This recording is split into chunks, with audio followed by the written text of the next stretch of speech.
Last நாளையோட பார்த்தீங்கன்னா வசந்த உற்சவம் வந்து முடியுது. ஸோ 9th டே 10th டே ஃபெஸ்டிவலில் 9th டே தான் வந்து லாஸ்ட் டே ஆகும். மொத்தம் பார்த்தீங்கன்னா சாமி வந்து 3 முறை பூ போடும். இந்த பொம்மை மேலே வந்து இருக்கும் பார்த்தீங்கன்னா, அங்கே வந்து பூ வந்து ரீஃபில் பண்ணி எடுத்துகிட்டு வருவாங்க.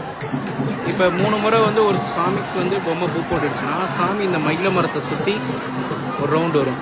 10 ரவுண்டு 10 முறை வந்து பார்த்தீங்கன்னா 3 sets ஆஃப் ஃப்ளவர் வந்து